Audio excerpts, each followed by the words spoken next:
आलोचना करवा चिलिकार सायंतन दृश्य। कवि होउछंती कविवर राधानाथ राय। प्रकृति को नायिका करी चिलिका खंडकाव्य रचना करिबारे तांका वैशिष्ट्य स्वीकृत। से कवि प्रकृति को नायिका करछन चिलिका खंडकाव्य रचना करछन। प्रकृति नायिका ताले नायक किए? गोटे फिल्म हेले गोटे नाटक हेले जने नायक दरकार जने नायिका दरकार। यदि प्रकृति नायिका हला नायक किए? नायक कवि। पुणी कवि कहउछंती अन्य जने कवि कहउछंती कवि नायक नुह। नायक किए? जो माने पाठक। पाठक माने हेले नायक आउ नायिका हेला कवि जहाँ को नायिका करछंती बा एठी कौन क्या नायिका करछंती? प्रकृति। तेणु प्रकृति एठी नायिका पाठक माने नायक। कविता बनिता कविता पिता कहवा लोक तार उपमाता कले ताकू भोग रसिक नेता केते हे रही तार योग्यता। कविता हूँ तार झील कार कविकर। कविता बनिता कविता पिता से बनिता से झीर बापा होउछंती कवि। कले ताकू भोग रसिक नेता से काव्य कविता को उपभोग किए करिवो? पाठक माने। पाठक माने होउछंती रसिक नेता से माने होउछंती नायक। केते रही तार योग्यता। यदि पाठक माने से पाठ को से कविता को ठीक भाव में उपभोग कले तार सारा कथा को तार निर्यास को जापारे अनुभव करें परस्पर भितर व्याख्या कले ताले तार योग्यता बढ़ी बढ़ी जीव। जदि तार अर्थ कहीं न बुझीपारे ताले तार प्रकृतता को उपभोग करें ना तेणु तार सौंदर्य कहीं जापारे ना। ताले ये प्रकृति को नायिका करी कविवर राधानाथ राय चिलिका खंडकाव्य रचना कर। प्राची मूल एबे मीनजीवी नावे छायाकारी चित्र दिशे ठाबे ठाबे। प्राची मूल चिलिका कवि राधानाथ राय चिलिका उपकूल को जाइछंती। संध्या समय से कौन देखुंती से कथा वर्णना कर। प्राची मूल पूर्व दिग। प्राची मूल है पूर्व दिग। समस्ते सी डबल कपी से लेख मीनिंग गुड़िक। प्राची मूल पूर्व दिग। प्राची मूल एवं मीनजीवी नावे। मीनजीवी मीन जीविका जहाँकर जो मैंने माछ मारिकी चलती नाव। नाव माने नौका। नाव माने नौका। प्राची मूल एवं मीनजीवी नावे। पूर्व दिग मीनजीवी मत्स्यजीवी मानकर नौकारे कौन है छायाकारे चित्र दिशे ठाबे ठाबे। केमती देखा जाए चित्र? कौट देखा जाए? केमती देखा जाए? छायाकार। छायाकार रे छाई छाई देखा जाउछि। दूररू संध्या आसीगलानी तेणु दूररू स्पष्ट प्रतिभाव तो हेउना स्पष्ट भाव में देखा जाऊ नहीं। दूररू कौन होते छाई छाया देखा जाउछि। नाव गुड़ाक दूररू आसुची पूर्व पूर्व दिगरू आसुची छाई छाया देखा पूरा डंगा गुड़ाक देखा जाऊ नहीं। प्राची मूल एबे मीनजीवी नावे छायाकारे चित्र दिशे ठाबे ठाबे। ठाबे ठाबे माने केउटी केमिति केउटी केमिति ठाए ठाए ठाए ठाए कौन कराउची ना छाई भलिया देखा जाउची गुडे डंगा आसुची। नेक्स्ट मत्स्यधरी सेहु समुद्र मुहाणे निज गृह कथा भावी एक ध्यान। भालेरी शिखरे संध्या तारा देखी आसंती पटिका मोहल्लासे देखी। निज गृह कथा भावी एक ध्यान। मत्स्यधरी सेहु समुद्र मुहाणे। से मीनजीवी माने से माने कौन करछंती ना समुद्र मुहाणरू माछ धरिकी। मत्स्य धरी सेहु समुद्र मुहाणे। कहीं चिलिका कथा पढ़ुच समुद्र कौटू आसला ना चिलिका और समुद्र कौन है गोटे जगार मिसी गोटे स्वतंत्र भाव। तेणु से मुहाण सृष्टि से मुहाणरू बहुत माछ मरती। तेणु मीनजीवी मैंने से माछ मारे जाती। माछ मारिक संध्या आवर फेरी आस। मत्स्य धरी सेहु समुद्र मुहाणे निज गृह कथा भावी एक ध्यान निज घर कथा भावुं जो घर को आसुँच तुम जो गाँव को जाऊच स्कूल बो कौन कर भौणी कौन कर सांग मैंने कौन करुवे आगुरी दरकार पड़े बापा को फोन लेकिन फोन कर दो बापा मोटे फोन देल बापा को नहीं सांग साथी को फोन करा तुम थी रे काली गोटे फ्रेंडली मैच कर दिया मुझे जाऊँगी तेणु तुम्हें जो घर को गले खुशी जी भी घर को जाए खुशी सेमती घर को जो बाउड़ी आसुँच फेरी आसुँच मीनजीवी मैंने से एक ध्यान निज घर कथा भावुँ बुझीगला भालेरी शिखरे संध्या तारा देखी आसंती पट्टिका महुल्ला से टेकी ताले भालेरी शिखर रे भालेरी पहाड़ से चिलिकार गोटे कौन अच्छी चिलिकार कौन अच्छी चिलिका पाखे गोटे पहाड़ अच्छी पश्चिम पट से कौन है संध्या तारा देखा संध्या हबार गोटे तारा ध्रुव तारा संध्या समय तारा देखा जाए भालेरी पहाड़ जो पूर्व पश्चिम को आस भालेरी पहाड़ पर तारा देखा जाए संध्या समय आकाश रे तारा देखिकी से कौन कर संध्या होगा भाविकी आसंती पट्टिका महुल्ला से टेकी कौन कले पाल पकईदे बुझेगा पालटा को कौन कले जो पाल पड़ा टेकीदे आनंद पालटा को टेकीदे पाल टेकीदे चारिआड जगह लाइट होगला पर कौन है ना से आनंद महुल्लासे महा उल्लास महा आनंद पाल टेकिकी आस महा आनंद संध्या तारा को देखिकी से पाल टेकिकी आसुँच अर्थ देखिले संध्या ही आसला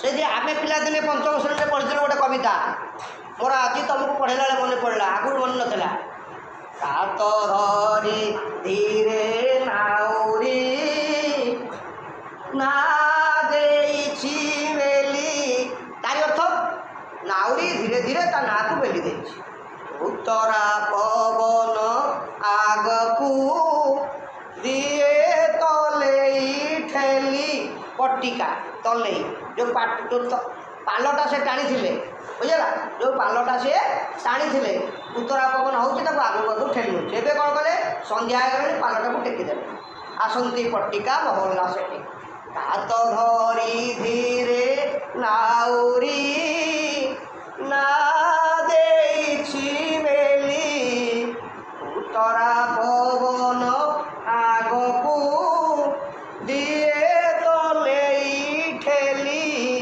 नाची नाची चाले तरुणी नाचे सत तरंग उड़िया सी जले भासिले काहू केते विहंग कौन है ना अनेक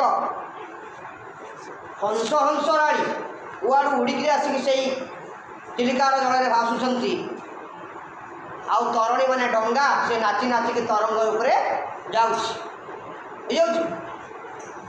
तेणु आम बर्तमान कौन देखिले भालेरी शिखर रे संध्या तारा देखिकी नाविक माने मत्स्यजीवी माने से पाल को टेकीदे कौन है देख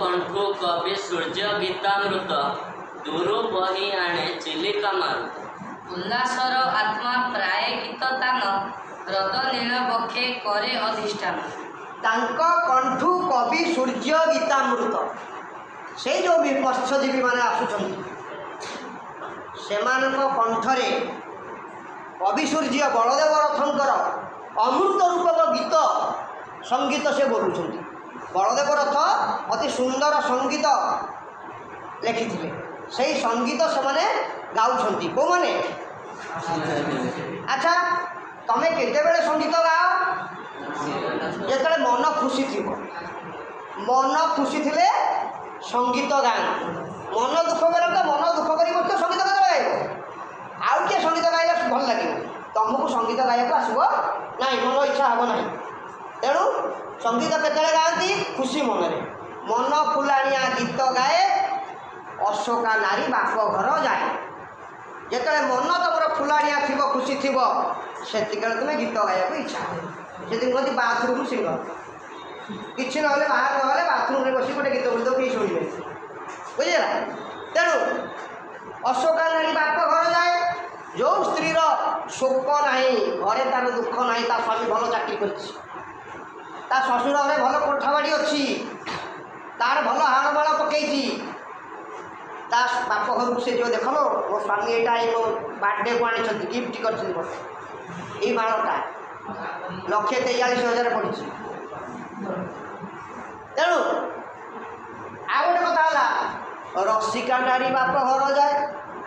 ଅଶୋକା ତ ଗଲା, ପୁଣି ରସିକା ନାରୀ ବାପ ଘର ଯାଏ। ଯେଉଁ ନାରୀ ଟିକେ ସଜେଇ ହେବାକୁ ଭଲ ପାଏ, ତାର ଧନ ସମ୍ପତ୍ତି ଅଛି, ଯାଇ ଗାଁ ଯାକ ବୁଲିକି ଦେଖେଇବ, ଦେଖ ମୁଁ କେମିତି ହାରମାଳ ପିନ୍ଧିଛି, ହାରମାଳଟାକୁ ଉପରେ ଦେଖେଇକି ହ୍ୟାଲୋ ନାନୀ ଅପା କ'ଣ କରୁଛୁ ବୁଝିଗଲା।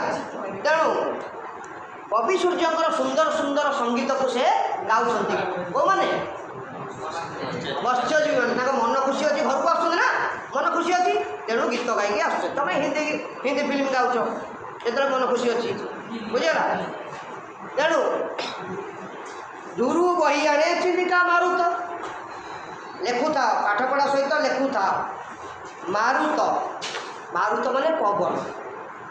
ସେମାନେ ଯେଉଁ ଗୀତ ବୋଲୁଛନ୍ତି ସେଇ ଗୀତକୁ ସଙ୍ଗୀତକୁ ଚିଲିକାର ପବନ, ଚିଲିକା ମାରୁତ, ଚିଲିକାର ପବନ ଦୂରରୁ ବହି ଆଣୁଛି। ଯଦି ଭଲ ପବନ ହେଉଛି, ଦୂରରେ କିଏ ଗୀତ ସଙ୍ଗୀତ ଗାଉଛି, ମାଇକି ବାଜୁଛି, ସେଇ ଗୀତ ଗୁଡ଼ାକ ବହୁତ ଦୂରକୁ ଯାଇ ନେଉଛି, ବାହି ନେଉଛି। କାହିଁକି ନା ପବନ ଦ୍ୱାରା ଅଧିକ ବାଟ ପଳାଉଛି। ତେଣୁ କବି କହୁଛନ୍ତି ଦୂରରୁ ସେଇ ମତ୍ସ୍ୟଜୀବୀମାନଙ୍କର କଣ୍ଠର ସଙ୍ଗୀତ ଦୂରରୁ ଶୁଭୁଛି ହେଲା। ତାଙ୍କ କଣ୍ଠୁ କବି ସୂର୍ଯ୍ୟ ଗୀତାମୃତ। କବି ସୂର୍ଯ୍ୟ କିଏ? ବଳଦେବ ରଥ। ବଳଦେବ ରଥଙ୍କର ସଙ୍ଗୀତ ସେମାନେ ବୋଲୁଛନ୍ତି। ଉଲ୍ଲାସର ଆତ୍ମା ପ୍ରାୟ ଗୀତ ତାନ, ହ୍ରଦ ନୀଳବକ୍ଷେ କରେ ଅଧିଷ୍ଠାନ। ଉଲ୍ଲାସର ଆତ୍ମା, ଏଠି କବି କହିଲେ କେଉଁମାନେ ଗୀତ ଗାଆନ୍ତି? ଯାହା ମନ ଉଲ୍ଲାସ ଥାଏ, ଯାହା ଆତ୍ମା ଉଲ୍ଲାସ ଥାଏ। ମୁଁ ସେଇଆ କହିଲି ବର୍ତ୍ତମାନ। କ'ଣ କହିଲି? ମନ ଫୁଲାଣିଆ ଗୀତ ଗାଏ, ରସିକା ନାରୀ ବାପ ଘର ଯାଏ। କବି ସେଇ କଥା କହୁଛନ୍ତି। ଉଲ୍ଲାସର ଆତ୍ମା ପ୍ରାୟ ଗୀତ ତାନ, ଯେମିତି ମନ ଖୁସି ଥିଲେ ଗୀତ ଗାଆନ୍ତି। ଯାହା ମନ ଖୁସି ଥାଏ ସେ ଟିକେ ଭଲ ଗୀତ ବି ଶୁଣେ। ମନ ଖୁସି ସମୟରେ ମନ ଯିଏ ଭଲରେ ଅଛି, ଖୁସିରେ ଅଛି, ଚାଲ ଟିକେ ଫିଲ୍ମ ଦେଖି ପଳେଇ ଆସିବା, ନାଟକ ଦେଖି ପଳେଇ ଆସିବା। ଯାହା ମନ ଦୁଃଖ ଅଛି, ନାହିଁ ଭାଇ ମୋତେ ନାଟକ ଫାଟ ଡାକେନି, ମୋ ମନ ଭଲ ନାହିଁ। ତେଣୁ ଉଲ୍ଲାସର ଆତ୍ମା ପ୍ରାୟ ଗୀତ ତାନ, ସେଇ ଯେଉଁ ଗୀତ ସେମାନେ ବୋଲୁଛନ୍ତି ତାର ତାଳ, ତାର ତାନ କ'ଣ ହେଉଛି? ହ୍ରଦ ନୀଳବକ୍ଷେ କରେ ଅଧିଷ୍ଠାନ। ହ୍ରଦ, କେଉଁ ହ୍ରଦ? ଚିଲିକା ହ୍ରଦ। ତାଙ୍କର ଗୀତ ଗୁଡ଼ାକ, ସଙ୍ଗୀତ ଗୁଡ଼ାକ ହ୍ରଦର ନୀଳବକ୍ଷରେ, ନୀଳ ଜଳବକ୍ଷରେ ଅଧିଷ୍ଠାନ କରୁଛି, ମାନେ ରହୁଛି, ଅବସ୍ଥାନ କରୁଛି। ସେ ଯେଉଁ ସଙ୍ଗୀତଟା ଗାଉଛନ୍ତି ହ୍ରଦ ଭିତରକୁ ପଶି ଯାଉଛି। କେଉଁଠି ପଶି ଯାଉଛି? ସତେବା କବି କହୁଛନ୍ତି ସତେବା ପାଣି ଭିତରକୁ ପଶି ଯାଉଛି, ହ୍ରଦ ତାକୁ ଶୋଷି ନେଉଛି ସେ ଗୀତ ଗୁଡ଼ାକୁ। ହସନ୍ତେ ଚଉଦିକେ ମଧୁର ହାସିନୀ, ଦିଗଙ୍ଗନା ଜ୍ୟୋତ୍ସ୍ନା ଦୁକୁଳ ବାସିନୀ। ଭାବାନ୍ତର ପୁଣି କ୍ଷଣେ ପରେ ଜାତ, ଗଲାଣି ତ ଗଲା କଥାରେ ସଂଗାତ। ହସନ୍ତି ଚଉଦିକେ ମଧୁର ହାସିନୀ। କବି କହୁଛନ୍ତି ଯେତେବେଳେ ସେମାନେ ସଙ୍ଗୀତ ଗାଉଛନ୍ତି, ସେ ସଙ୍ଗୀତ ଯିଏ ଶୁଣୁଛି ସେ ଖୁସି ହେଉଛି। ଚଉଦିଗରେ, ଚାରି ଦିଗରେ ମଧୁର ହାସିନୀ, ସୁନ୍ଦର ଭାବରେ ହସୁଥିବା। କିଏ ସେ? ନା ଦିଗଙ୍ଗନା ମାନେ। ଦିଗଙ୍ଗନା, ଦିଗର ନାରୀମାନେ, ଦେବୀମାନେ, ଦିଗ ଦେବତା, ଦିଗ ଦେବୀ, ଦିଗର ଚାରି ଦିଗର ଦେବୀମାନେ, ସେମାନେ ଏଇ ସଙ୍ଗୀତ ଶୁଣିକି ଖୁସି ହେଇଯାଉଛନ୍ତି। ହସନ୍ତି ଚଉଦିକେ ମଧୁର ହାସିନୀ, ମଧୁର ହାସିନୀ ଦିଗଙ୍ଗନା ଦେବୀମାନେ এই কবিতাকে শুনিকি এই সঙ্গীতকে শুনিকি আত্মবিভোর হয়ে যাচ্ছেন, অত্যন্ত খুশি হয়ে যাচ্ছেন। তারপরে দিগঙ্গনা জ্যোৎস্না দুকূল বাসিনী, এই মধুর হাসিনী মানে এমানে কোণ করছেন না কোণ পিঁধিছন্তি জ্যোৎস্না রূপক দুকূল। জ্যোৎস্না চন্দ্র কিরণ, দুকূল মানে পাট লুগা, চন্দ্র কিরণ রূপক পাট লুগা পিঁধিছন্তি সেই দেবী মানে, বাଳିকা দেবী মানে। तुम कौन देख कवि कौन देखते दिगपालिका देवी कवि कल्पना कर दिगपालिका देवी माने पूर्व पश्चिम उत्तर दिगर चतुर्दिगर देवी माने से माने कौन कर चंद्र राति हो गलानी संध्या हो गलानी चंद्र किरण पड़ी से माने ज्योत्स्ना रूपक चंद्र किरण रूपक पाट लुगा पिंधिकी से माने खिलखिली हसुच्च यही कविता शुणिकी हसंती चौदिके मधुर हासिनी तापर दिगंगना ज्योत्स्ना दुकुल वासिनी बुझीगला समस्त बुझीगला तापर देख इम्पोर्टाट आभांतर पुणी क्षणे करे जात गलाणी तो गला कथारे संगात से कहार कविता पढ़ुले से कवि सूर्य बलदेव रथंकर ये कविताटी लिखी किए राधानाथ राय चिलिकार सायंतन दृश्य लिखिं किंतु से प्रशंसा कर कवि सूर्य गीत गाँव बोली नाविक मैंने मत्स्यजीवी माने कौन बोलुँच से पदे भी से लिखि गलाणी तो गला कथारे संगात गलाणी तो गला कथा भूपते सिनामु तोते पछाड़ुछि बड़ी पड़िबारु व्यथा रे संगात बड़ी पड़िबारु व्यथा कवि बलदेव रथ कवि सूर्य बलदेव रथ लिखिं किशोर चंद्र आनंद चंद कौन लिखिं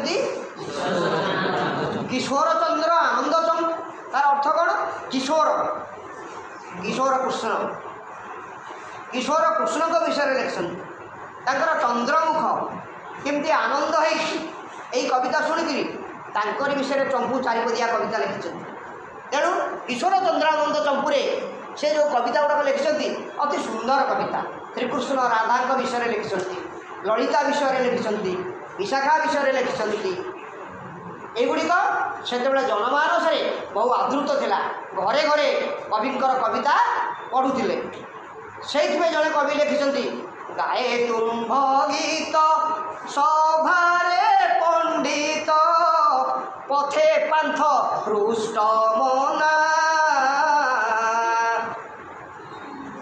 गाए तुम्भ गीत सभारे पंडित पथे पांथ हृष्ट मना ताले तुमर गीत किए किए पढ़ती सभारे पंडित माने पढ़ती आलोचना करते बाटे बाटोई गला बेले तुम गीत बोले बुझे तेणु तमें कौन कर तुम एत सुंदर कविता लिखिच हे बलदेव रथ तुमरी कविता समस्ते पढ़ुं आज समय अतिक्रांत आमर वाणी को विराम दवा आसंता कालांश आम पुनः यह विषय को आलोचना करवा आज ये आमर समय अतिक्रांत होवाणी को विराम दे तुम मानू अभिनंदन जन मुझे मोर कार्यक्रम समाप्त करुँची। जय भारत माता।